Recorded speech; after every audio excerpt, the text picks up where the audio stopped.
मुंबईतील कांदिवली इथं झालेल्या रामरक्षा आंदोलनात आमदार आदित्य ठाकरे यांनी भाजपवर सडकून टीका केली। तर उपस्थित शिवसैनिक आणि स्थानिकांनी सुद्धा भाजप विरोधात जोरदार घोषणाबाजी केली। अयोध्येतील राम मंदिराच्या दान चोरी प्रकरणावरून ठाकरेंची शिवसेना चांगलीच आक्रमक झाली आहे। तर रामरक्षा आंदोलनाला नागरिकांचाही चांगला प्रतिसाद मिळताना दिसतोय। चोरी खपवून घ्यायची नाही आणि अब हिंदू माफ नहीं करेगा असं भाजपवाल्यांना ठणकावून सांगायचं, असं आवाहन यावेळी आदित्य ठाकरे यांनी केलंय। 2 दशकापूर्वी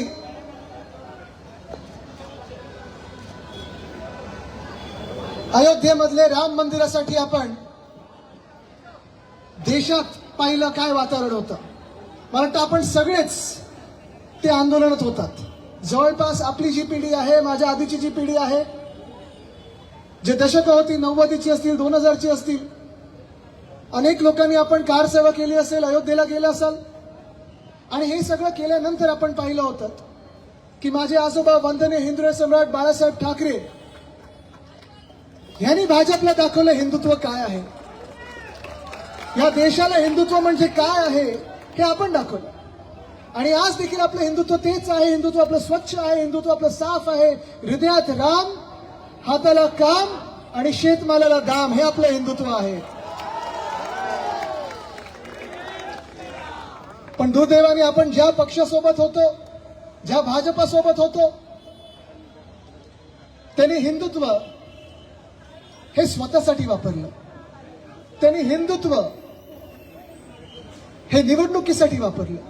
त्यांनी हिंदुत्व हे राजकारणासाठी वापरलं। त्यांनी हिंदुत्व हे स्वार्थापोटी वापरलं। आणि आज आपण पाहत आहोत अयोध्येमध्ये भगवान श्रीरामाचं, रामलल्लाचं मंदिर झाल्यानंतर ज्या काही बातम्या आता आपल्या डोळ्यासमोर येत आहेत, हे भाजपचं हिंदुत्व तुम्हाला पटतंय का?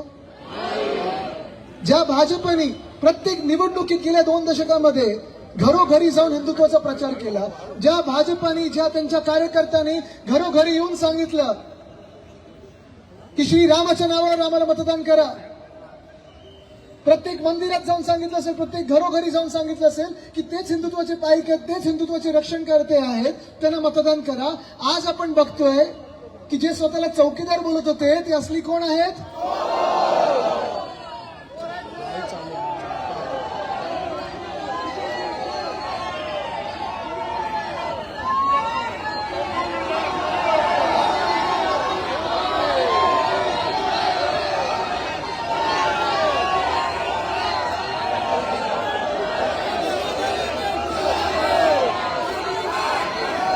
ही भावना सगळ्यांमध्ये आहे, ही भावना सगळ्यांमध्ये आहे। आज तुम्ही एक काम करा, घरी गेल्यानंतर इथून जे कोणी तुमच्या ओळखीचे भाजपवाले असतील त्यांना फोन करून विचारा की नेमकं झालं काय। उत्तर नाहीये त्यांच्याकडे। काल परवाकडे तुम्ही माझा व्हिडिओ पाहिला असेल, विधानसभेतला होतात।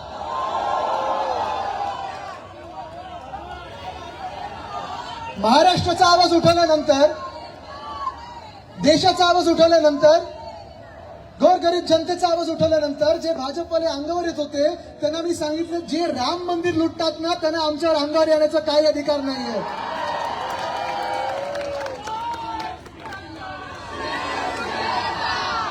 आज वेळ आलेली आहे की आपल्याला जागृत होणं गरजेचं आहे। कदाचित निवडणुका पुढचे 3 वर्ष नाहीये, पण हे जे झालेलं आहे ते आपल्याला विसरून चालणार नाही। आज मुद्दाम इथे हनुमानाचं दर्शन घ्यायला आलो, त्याचे आशीर्वाद घ्यायला आलो, मारुतीचे आशीर्वाद घ्यायला आलेलो आहे, कारण ह्याच हनुमानाच्या छातीमध्ये भगवान श्रीराम आहे, लक्ष्मण आहे, सीतामाई आहे। हनुमाच्या समोर आपण म्हणतो ना, जय सियाराम, जय श्रीराम म्हणतो की नाही आपण?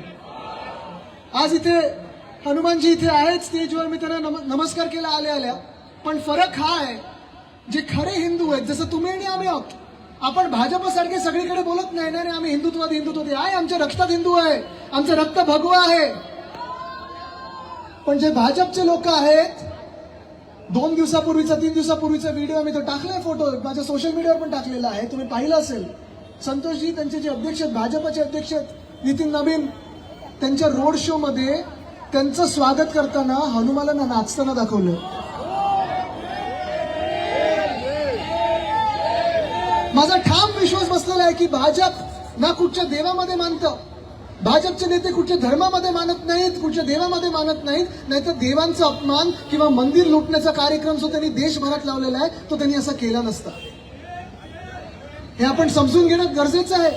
किती गंभीर प्रकारे तुम्ही समजून घेणं गरजेचं आहे. आणि हे जे सांगतात ना हिंदू खतरे में आहे, हिंदू खतरे में आहे, कधीपासून घोषणा ही आली हो हिंदू खतरे मेची?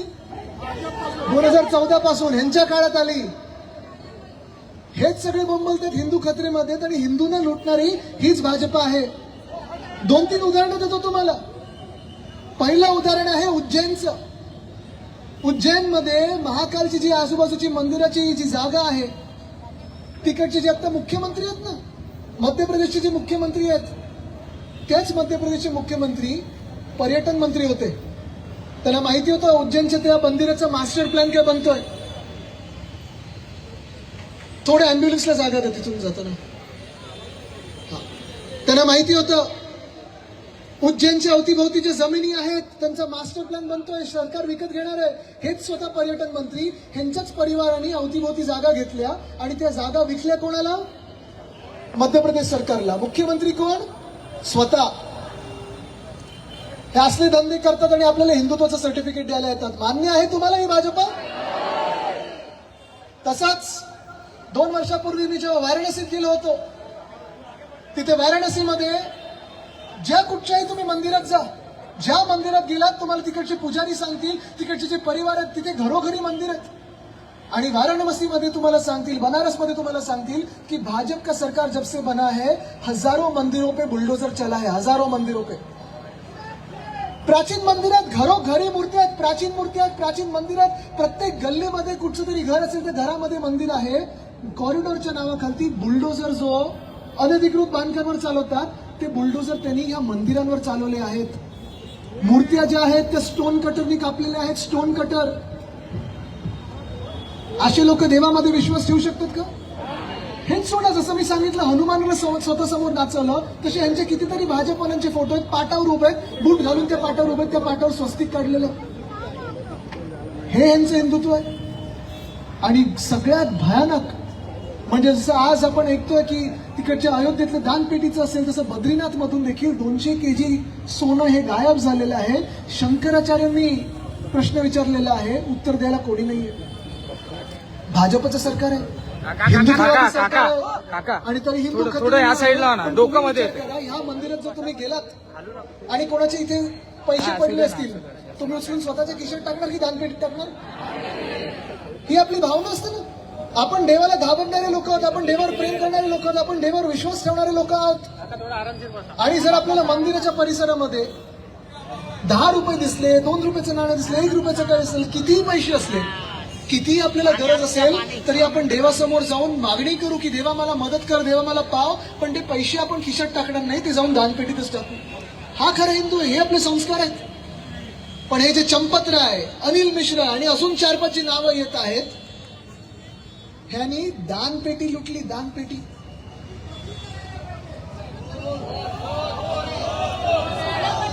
चंदा चोरत हे लोक. तुम्ही विचार करा, एवढा भयानक प्रकारे आपण स्वप्नात पण करणार नाही.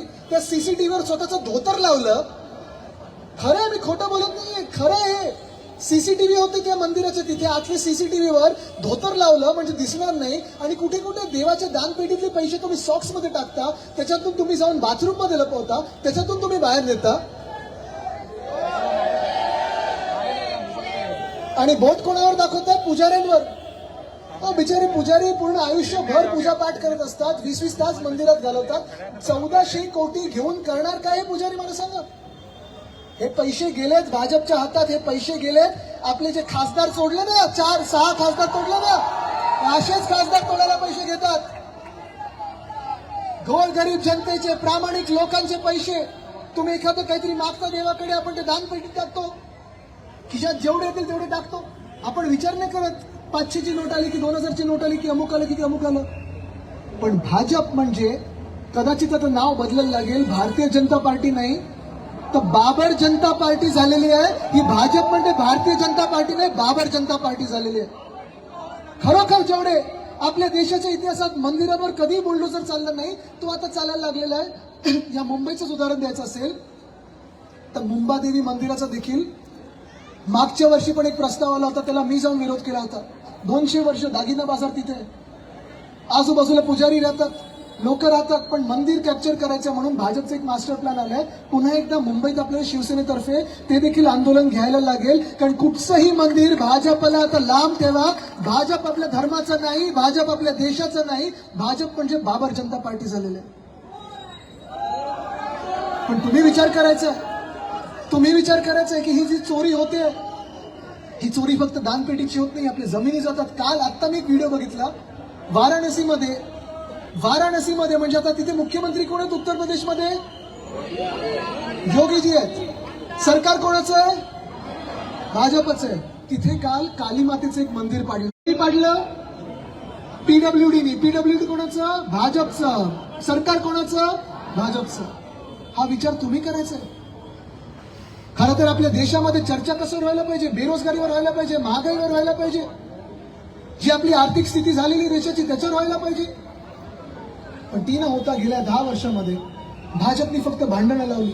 धर्मामध्ये असेल, जातीमध्ये असेल, आपल्याला ह्याच्यात व्यस्त ठेवलं, आरत्यांमध्ये व्यस्त ठेवलं, पूजापाठमध्ये बदलणार आहेत. पण तुम्ही आता आवाज एकत्र करायचा, तुम्ही आवाज बुलंद करायचा. देशभरात जो आवाज एकत्र येतोय तो एकच आहे, चंदा चोर गद्दी चोर. हा धक्का खूप मोठा आहे. मला माहिती आहे आपण आतापर्यंत भाजपवर विश्वास ठेवायचो. आपल्याला वाटायचं हातात त्यांनी भाजपचा एक झेंडा घेतला म्हणजे हिंदुत्ववादी झाले. पण आजपासून आपल्याला ठरवायचं आहे, निवडणूक कधी आली तरी हे जर भाजपवाले तुम्हाला विचारायला ना तुमचं हिंदुत्व काय, त्यांना सांगायचं आमचं हिंदुत्व म्हणजे हृदयात राम आणि शेतमालाला. पण त्यांना परत विचारायचं, ठीक आहे हे सगळं आमचं हिंदुत्व आम्ही तुम्हाला नंतर सांगू, तुम्ही सांगा तुमचं हिंदुत्व काय.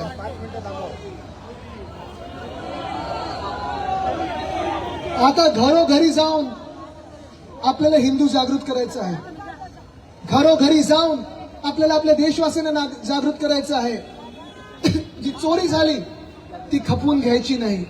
आणि जर भाजपला समोर आला तर त्याला काय सांगायचं? अब हिंदू माफ नहीं करेगा. तयार आहात? म्हणून पुन्हा एकदा तुमचा आवाज हा दिल्लीपर्यंत गेला पाहिजे. चंदा चोर, चंदा चोर, चंदा चोर. ही आता चोरी खपवून घ्यायची नाही, शांत बसायचं नाही. आणि भाजपला हे जे हिंदुत्वाच्या नावाखाली हिंदूच धर्म लुटणारे जे भाजपवाले त्यांना पळाल्याशिवाय शांत बसायचं नाही. धन्यवाद. जय हिंद, जय महाराष्ट्र, वंदे मातरम, जय सियाराम, जय शिवराय, जय भवानी, जय भवानी, जय भवानी, जय जय जय जय जय भवानी. धन्यवाद. जय हिंद, जय महाराष्ट्र, वंदे मातरम.